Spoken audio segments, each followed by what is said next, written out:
Welcome to Murder Mile UK True Crime. This isn't a video, it's an audio experience. The only images you'll need for this episode are these. So close your eyes, open your mind, and savour the sounds of Murder Mile. How did a romantic date end in a brutal gangland murder? Find out on Murder Mile.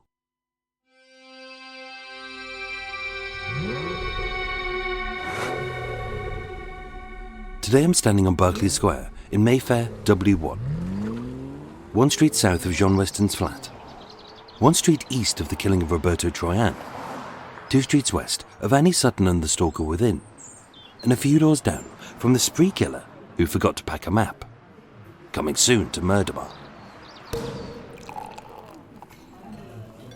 At 10 Berkeley Square, you know, just down from the Ferrari showroom and Damien Hirst Gallery, is Amazonico, a luxurious Latin American restaurant where mere plebs like you and I can dine like a king in an artificial jungle for a price which will definitely make your top lip sweat. And with a range of caviars, wagyu and yellowtail, you too can look truly out of your depth as you mop up a microscopic speck of meat in a dribble of sauce and ask the waiter, "Yeah, tastes fine, mate. But where's the rest of my dinner?" On Thursday the 13th of October 2022, as Britain near the end of Liz Truss's disastrous 45 days as our moron-in-chief, an attractive Turkish Cypriot couple, Koray and Gozde, dined at this restaurant. Keen to impress his date, Koray treated Gozde to an easy evening of fine dining, fun chat and fancy cocktails. Being her first trip to London, it began with 3 days of sightseeing across this wonderful capital city, and she hoped some romance. Yet a few hours later, it would end in a kidnapping, torture and murder. But how did it all go wrong? My name is Michael, I'm your tour guide, and this is Murder Mile. Episode 313, A Date with Death.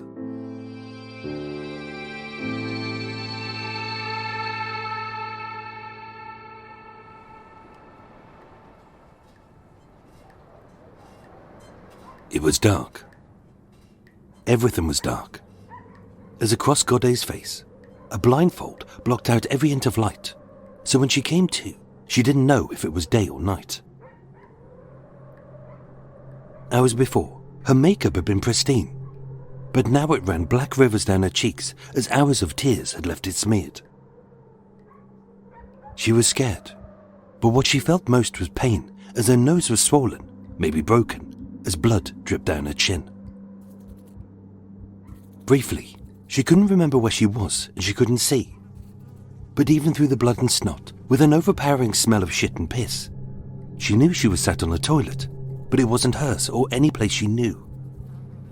As besides the persistent drip which leaked from a rusty pipe and echoed as it splashed on the cold concrete floor, she could also smell a stench of rotting meat, something foul and decaying.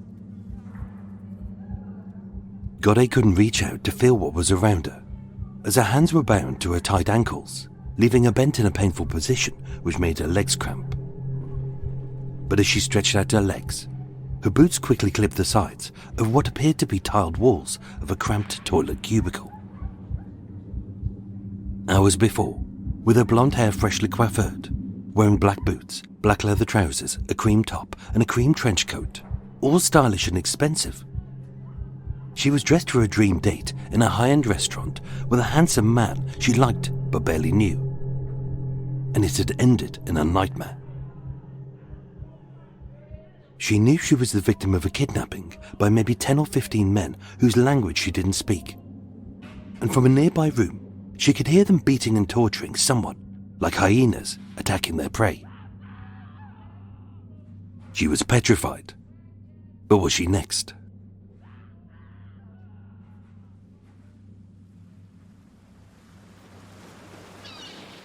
33-year-old Gozde Dalbudak was born and raised in the Turkish capital city of Istanbul. Like many born on the cusp of the 1990s, She was raised in a modern era and sought out dreams far beyond the limited imaginations of many parents, being part of the Instagram generation. As a stunning slim blonde who dressed to impress, her life revolved around meeting nice people and being single, maybe a boyfriend. In June 2022, as the world slowly opened up post-COVID, her friend Nile Toprak, a Turkish social media influencer and actress who owned her own beauty salon, was hosting a party and introduced Gozde to a family friend she'd known for about 8 years. His name was Koray, and rightly, she liked him instantly. Mehmet Koray Alpergin was born in February 1979 in Nicosia, the capital city of Cyprus. Raised humbly in the post-coup era, which left the country split in two. With his parents, he moved to Britain, seeking a better life, and succeeded as his father ran a successful restaurant in Stoke Newington, East London. Like his father, Koray was hard-working and business-minded. Granted British citizenship in 2001, aged 22, he worked for a decade as a bus driver to ensure that he provided for his wife, Eleanor, and their son and daughter. And even when their marriage fell apart, he remained a loyal and loving family man.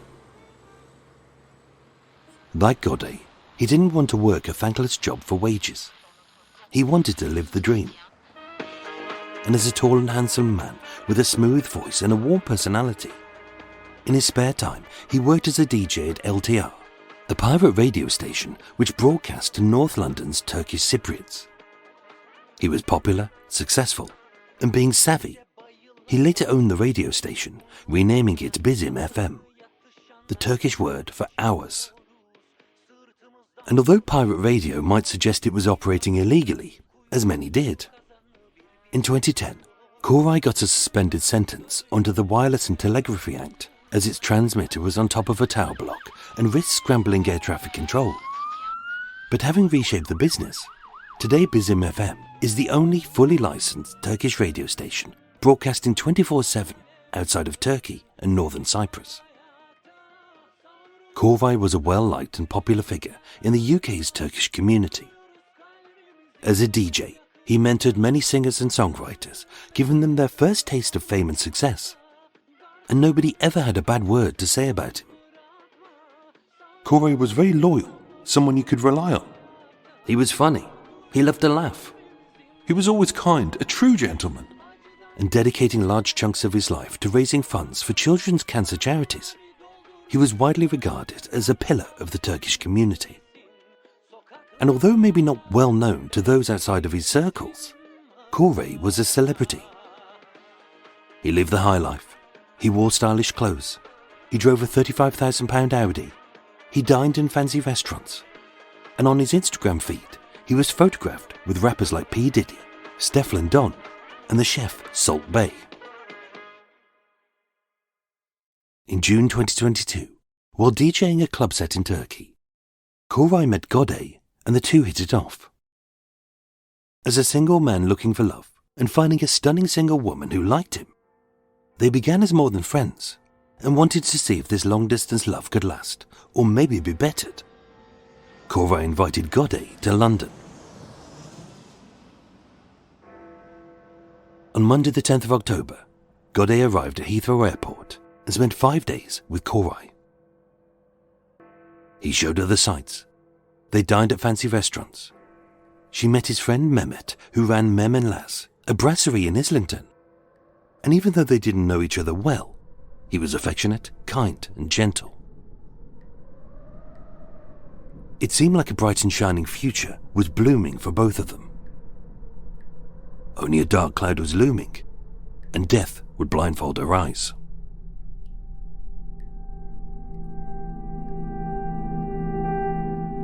Having taken a 3-month break in Turkey, some of Koray's friends said he wasn't himself.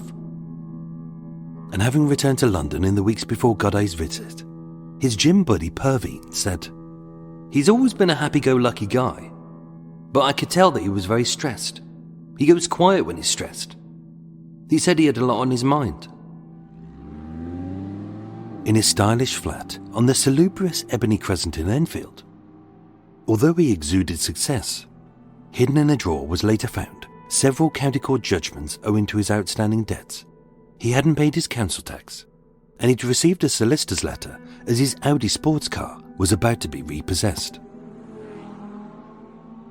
But this wasn't his biggest issue, as when Perveen prodded him further, he said he'd said the wrong thing to the wrong person. But he never told me any more. He always kept me out of harm's way.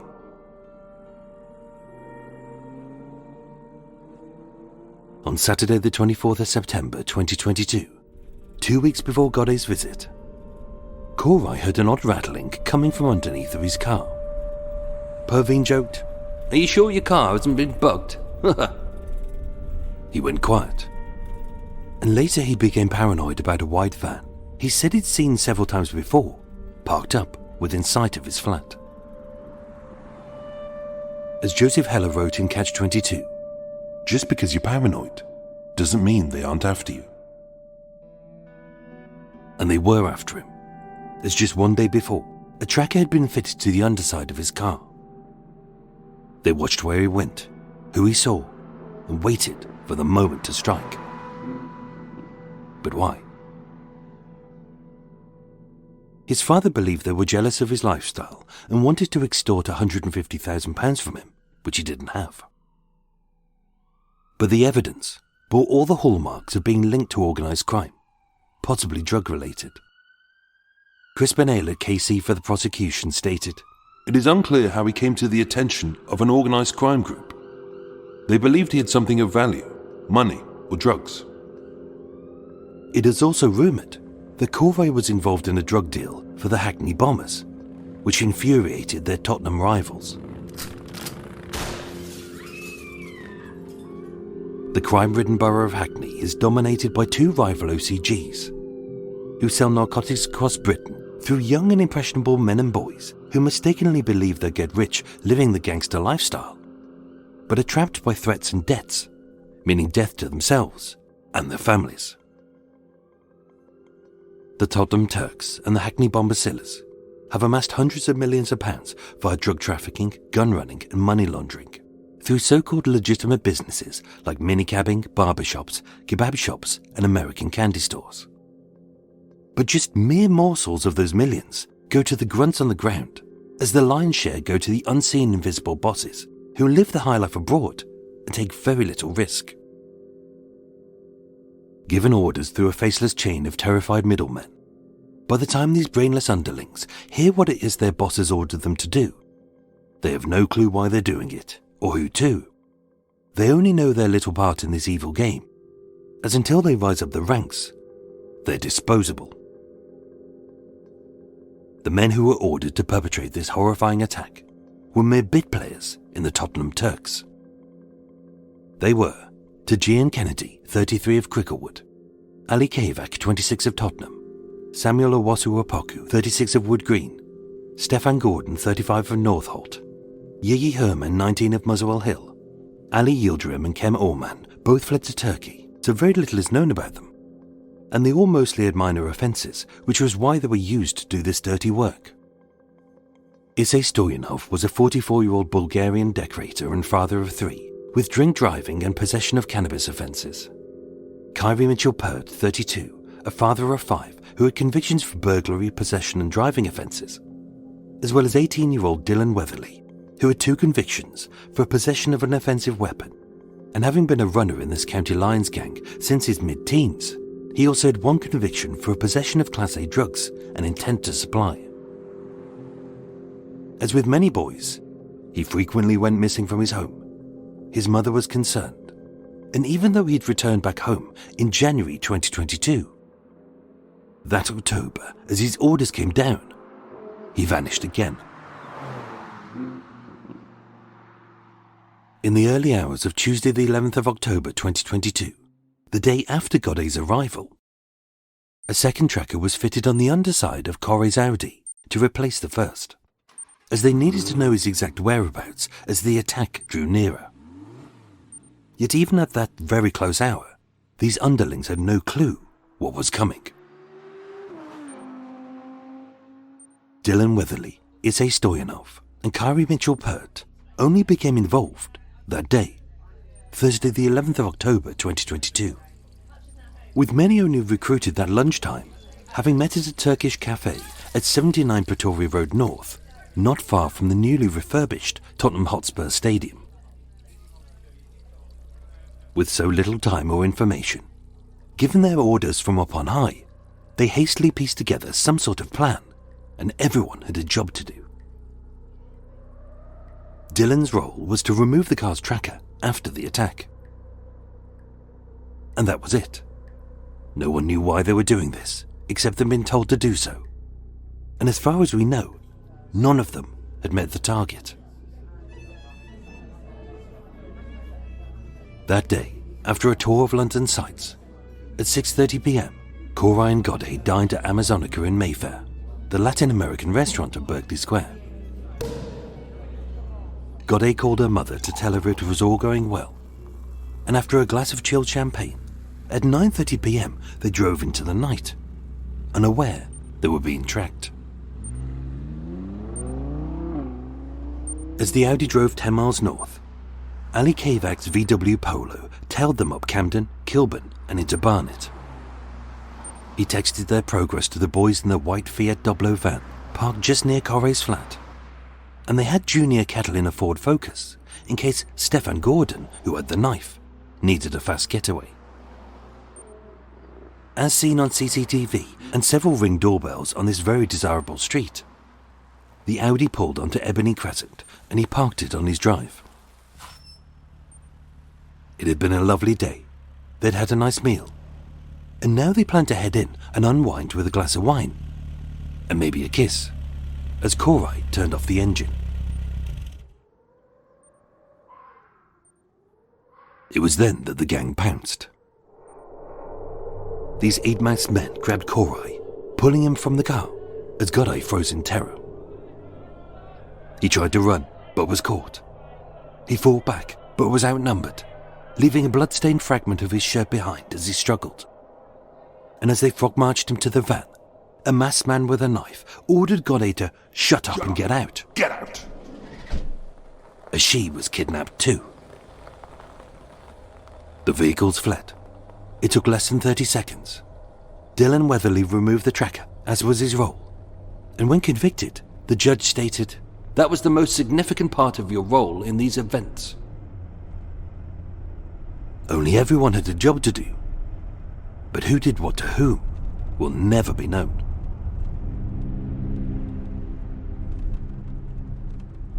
Gozde was terrified. She was bound, blindfolded, and bundled onto the van's floor beside Koray, as a man's body weight forced her down and out of sight. She didn't know who they were, and only speaking Turkish, she didn't understand the angry words that they spat. As she shook and cried, Koray tried to reassure her, "Be quiet, my love." Only their kidnappers were far less than compassionate, as she was punched in the face twice, possibly breaking her nose, and that was the last thing she could recall before everything went black. The convoy drove 5 miles southeast along the A111, the A10, and on to White Hart Lane.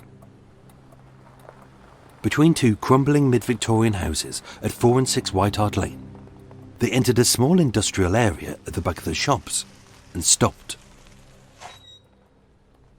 Hidden from view, at 11:35 p.m, having reversed the van to the back door, still blindfolded and bound, they dragged them both inside. And as Koray was moved to the front room, still semi-conscious, Gozde was dragged to a dirty toilet cubicle at the back of this derelict shop, with the door and any hope of escape blocked by a large freezer. Neither of them would know it, especially Gozde, who'd only been in the UK for 4 days. But this was the Stadium Lounge, also known as the Ezgi Turku Bar, a small Turkish Cypriot club at 783 High Road in Tottenham, which was then undergoing a substantial renovation. The windows were covered in drapes. The flats above were unoccupied. The shops on either side were closed for the night. The stadium was empty. And in what was to be the main bar, surrounded by plastic sheeting, was a table, a chair, and a tool bag.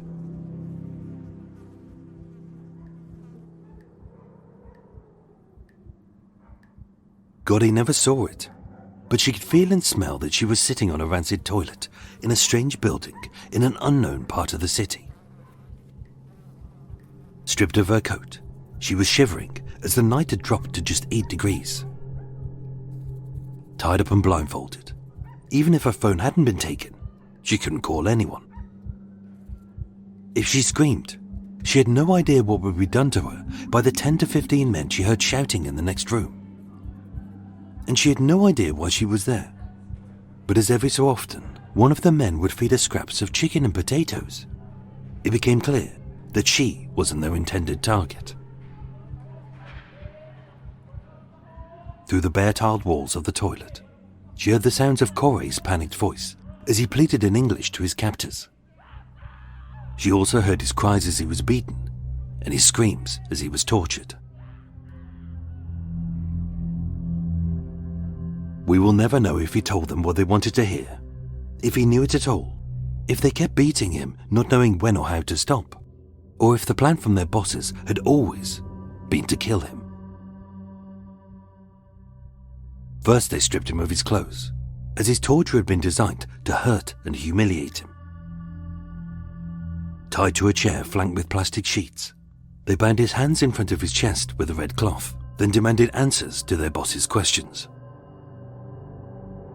If he lied, they hurt him.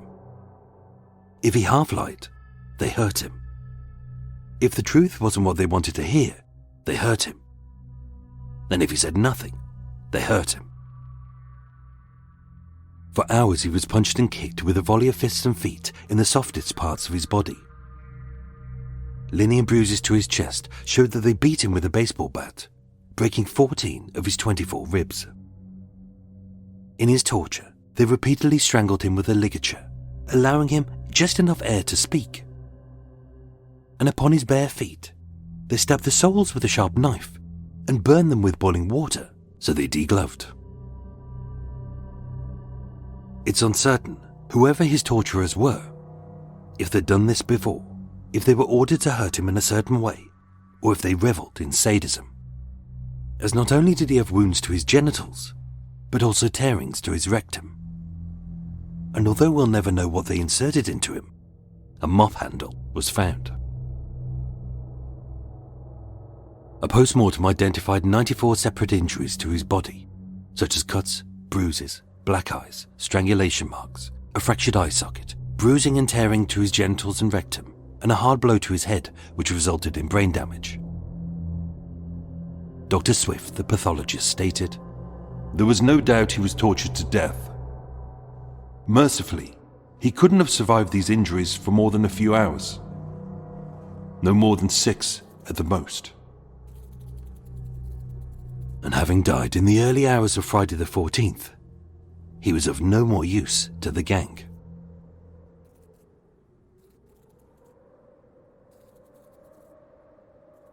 As a popular and well-liked celebrity who always answered his phone, it wasn't long before Koray and Gozde were reported missing. But by then, the torturers were already destroying the evidence. Isay Stoyanov's job was to clean up the torture room, to wipe away any tools, blood, fingerprints or DNA.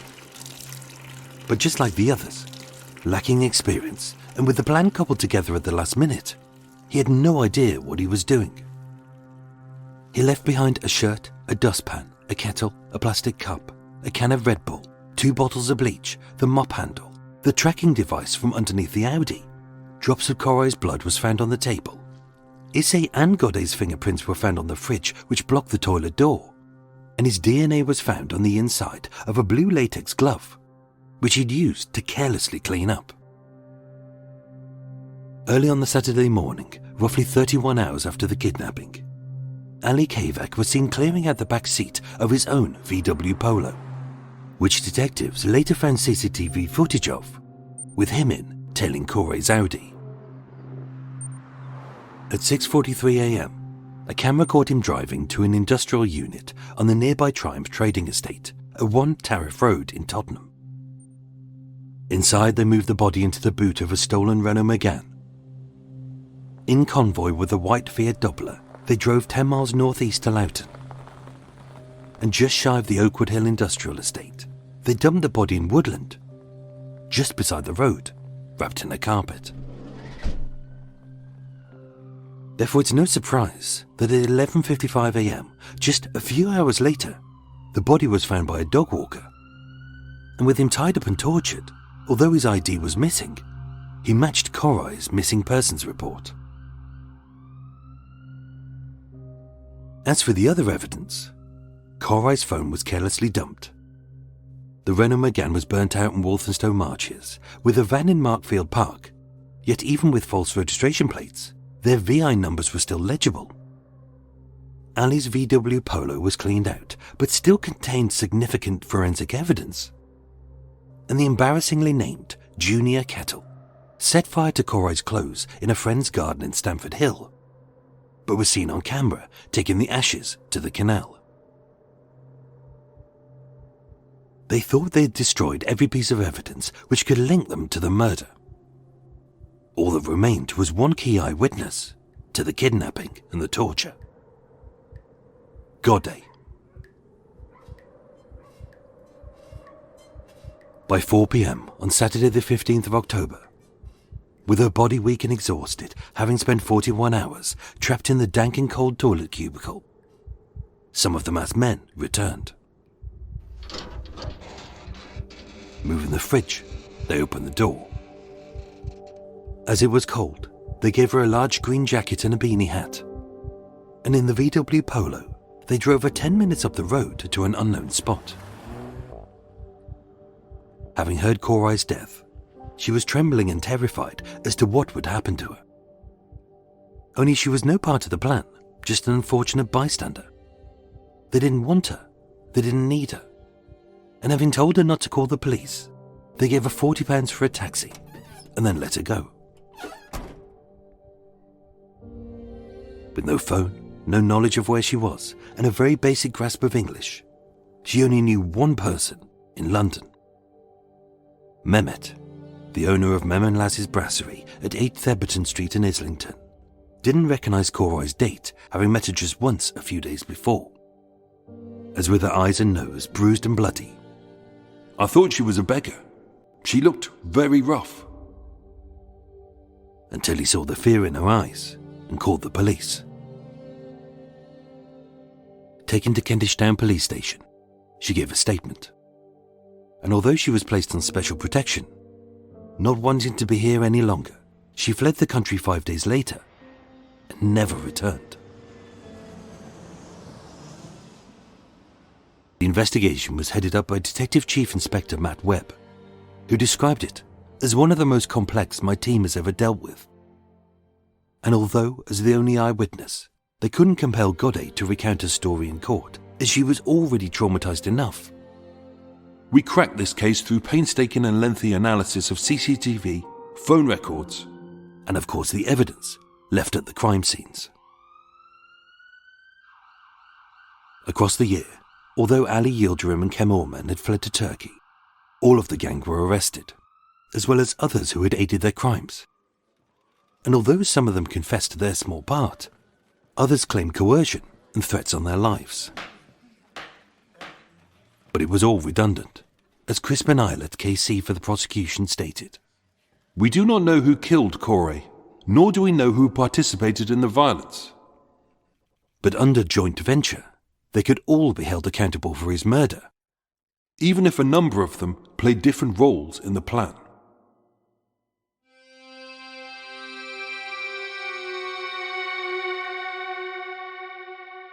Two trials were held at the Old Bailey in 2023 and 2024. Passing sentence, Judge Sarah Whitehouse KC stated, I am satisfied that none of you were the central players in the plan, as the main players used others to do their dirty work to avoid detection. Based on the evidence, Tejean Kennedy was sentenced to 20 years, Ali Kavak to 13, Steffan Gordon to 8, Samuel Owusu-Opoku to 7, Kyrie Mitchell-Peart to 6 years and 4 months, Isay Stoyanov to 18 months, and with Dylan Weatherley already convicted on a separate charge of conspiracy to murder, for which he received a life sentence with a minimum of 16 years. He received an additional 5 years for his part in this crime. Others like Junior Kettle walk free, as did the bosses of the Tottenham Turks, meaning that, as of today, no one has been convicted of Koray's murder. Yet with the war still raging between the rival gangs, reprisals would happen. On the 30th of July 2023, 33-year-old Talib Güzel was shot dead in a Turkish social club on White Hart Lane. It was said He was killed because the Tottenham Turks feared he'd spill the beans about Koray's killing if he was arrested.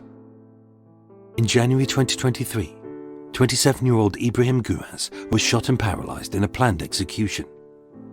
The two gunmen were Mehmet and Dylan Weatherley. In yet another attack Dylan took part in because he was ordered to, had no idea why, and did it because boys like him were totally disposable to his bosses. He ruined his life for the sake of a few £1,000s and a little respect. But now he's forgotten. In court, Koray's cousin chastised his killers for trying to escape the consequences of their heinous actions and tarnish Koray's character. His ex-wife and children were left heartbroken and empty. His father suffered 2 strokes and a heart attack at the pain of losing his son. And since her kidnapping, Gozde has remained reclusive, stating, "The ordeal has left a lasting trauma on me. I'm scared of the dark. I cannot sleep alone. I often lose focus and suffer with flashbacks." She came to London looking for love, but because of something Koray had either said or done, instead, she had a date with death.